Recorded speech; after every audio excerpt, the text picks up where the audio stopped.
2026-cı ildə Şərqi Avropa, Mərkəzi Asiya regionu ümumdünya mətbuat azadlığı reytinqində yenə də sonla birinci yerdə qalır. Halbuki Avropa İttifaqı plus Balkanlar bloku jurnalistlərin peşə fəaliyyət şəraitinin pisləşməsinə baxmayaraq lider mövqeyini qoruyur. Kosova istisna olmaqla ki 84-cü yerdədir. Burada müəyyən irəliləyiş müşahidə olunsa da ölkə hələ də Avropanın ən zəif göstəricili ölkələri sırasındadır. Qərbi Balkanlarda ümumi tendensiya geriləmə istiqamətindədir. Avropa İttifaqına üzvlük iddialarına baxmayaraq 83-cü yerdəki Albaniya, 90-cı yerdə Bosniya və Hersegovina və Serbiya 104-cü yerdə jurnalistlərə qarşı düşmən münasibət göstərən və təbliğata meyilli ölkələr olaraq qalır. Şərqi Avropa ölkələri arasında yalnız 31-ci yerdəki Moldova kifayət qədər yaxşı reytinqini qoruyur. Ümumilikdə isə region ölkələrində bütün göstəricilər xüsusilə hüquqi indikator pisləşmə meyli göstərir. Medianın nəzarətdə saxlanılması üçün hüquqi alətlər tətbiq olunur. Mətbuat azadlığının ümumi geriləməsini bir neçə paralel proses izah edir. Region getdikcə tərzinə çevrilmiş dəyərlər laboratoriyasına bənzəyir. Burada hüquq formal xarakter daşıyır və ilk növbədə hakimiyyətin maraqlarına xidmət edir, informasiya hüququnun qorunmasına deyil. 135-ci yerdəki Gürcüstan artıq bir ildən çoxdur davam edən demokratik böhran fonunda etiraz iştirakçıları və onları işıqlandıran jurnalistlər təqib olunur. Reytingdə 21 pillə geriləyib Gürcüstan. Son illərdə qəbul edilən repressiv qanunlar, o cümlədən xarici agentlər, medianın maliyyələşməsi haqqında qanun, onların siyasi məqsədlərlə tətbiqi və informasiya əldə etməyə maneələr hüquqi dövlətin ciddi zəiflədiyini göstərir. Ermənistan 50-ci yerdədir, artıq problemli kateqoriyaya keçərək hüquqi göstərici üzrə geriləməsini əsassız böhtan ittihamları ilə bağlı məhkəmə təqiblərinin artması və medianı qorxutmağa yönəlmiş qanunvericilik təşəbbüsləri ilə izah edir. Qazaxıstan 109-cu yerdədir. Orada hüquqi çərçivənin sərtləşdirilməsi, dolayı təzyiqlərlə internetdə təqiblərin artması və cəzasızlıq mühiti ilə müşayiət olunur. 146-cı yerdəki Qırğızistan da oxşar istiqamətdə irəliləyərək jurnalistlər üçün hüquqi təminatları məhdudlaşdırır.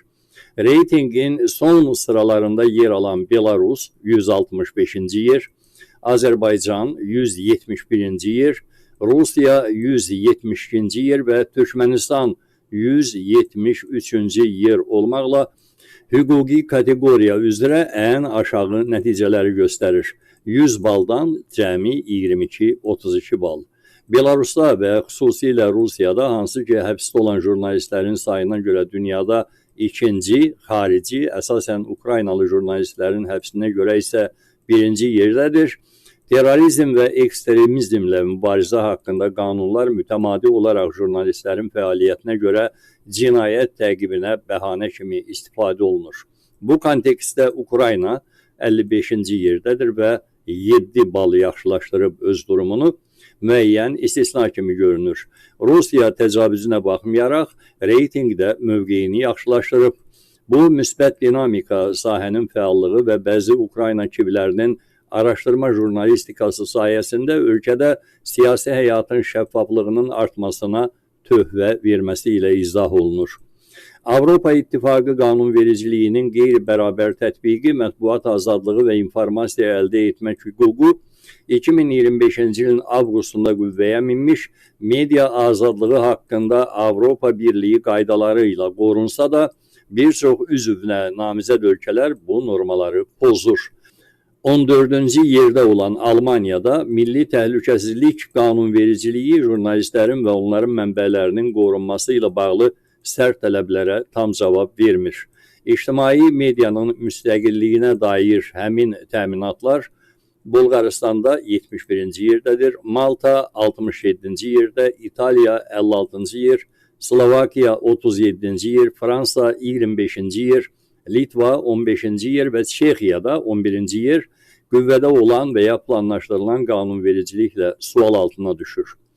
Üçüncü yerdə olan Estoniya ictimai yayım üzərində təzyiqlərə baxmayaraq yüksək mövqedə qalsa da Avropa Birliyi daxilində birinciliyi Niderlandlara uduzub, Niderlandlar ikinci yerdədir.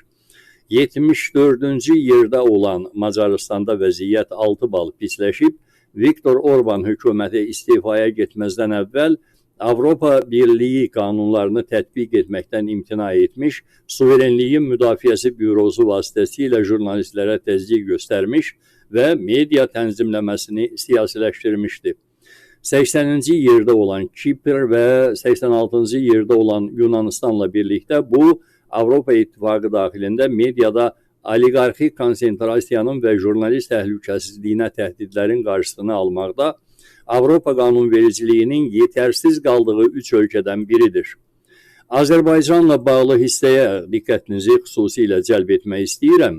2026-cı ildə Azərbaycan Ümumdünya Mətbuat Azadlığı reytingində 171-ci yerə enərək ən zəif göstəricilərindən birini nümayiş etdirir. Bu nəticə təkcə cari vəziyyətin yox, son illərdə formalaşan davamlı geriləmə trendinin məntiqi yekonudur. Əsas məsələ isə budur. Bu geriləmə təsadüfi deyil, sistemli xarakter daşıyır. Son bir il ərzində müşahidə olunan enişin əsas səbəbi hüquqi və institusional təzyiq alətlərinin daha aktiv və sərt tətbiqidir. Jurnalistlərə qarşı cinayət təqiblərinin artması media fəaliyyətini daha riskli və qeyri-müəyyən sahəyə çevirib. Bu yanaşma regionda Rusiya və Belarus kimi ölkələrdə tətbiq olunan modellərlə oxşarlıq təşkil edir. 5 illik perspektiv, yəni epizodik təzyiqdən sistemli nəzarətə keçid kimi qiymətləndirilə bilər. Daha geniş zaman kəsiyində son 5 ildə Azərbaycan media mühitində keyfiyyətcə fərqli mərhələyə keçid baş verib. Əgər əvvəllər təzyiqlər daha çox epizodik xarakter daşıyırdısa, indi bu proses institusional çərçivəyə salınıb. Birincisi, hüquqi baza dəyişib. Media və difamasiya ilə bağlı qanunvericilik tədricən jurnalistləri qorumaqdan çox onların fəaliyyətini məhdudlaşdıran alətə çevrilib. Hüquqi risklərin artması jurnalistikanın sərbəst fəaliyyət imkanlarını daraldıb. İkincisi, repressiya mexanizmi sabit və davamlı formaya düşüb. Həbs, təqib və təzyiq halları artıq istisna yox, sistemin bir hissəsi kimi qəbul olunur. Bu isə media mühitində uzun müddətli qeyri-sabitlik və qorxu atmosferi yaradır. Üçüncüsü, informasiya məkanı daralıb, müstəqil media qurumlarının bir hissəsi fəaliyyətini dayandırıb, digərləri isə ölkə xaricinə çəkilməyə məcbur olub. Nəticədə daxili media mühiti tədricən boşalıb və alternativ informasiya mənbələri məhdudlaşıb. Dördüncüsü, özünü senzura geniş yayılıb. Arddan risklər fonunda jurnalistlər daha ehtiyatlı davranmağa başlayır. Bu da ictimai tənqidin səviyyəsini aşağı salır və reytinqlərdə real azadlıq göstəricilərinə birbaşa təsir edir. Bu geriləmənin mərkəzində duran əsas faktor hüququn funksional dəyişməsidir.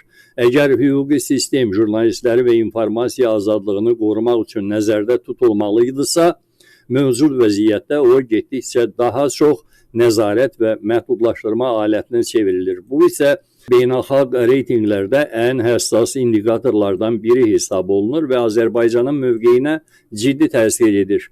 Maraqlıdır ki, eyni regionda bəzi ölkələr fərqli dinamika nümayiş etdirir. Məsələn, Ukrayna müharibə şəraitinə baxmayaraq reytingdə irəliləyə bilir.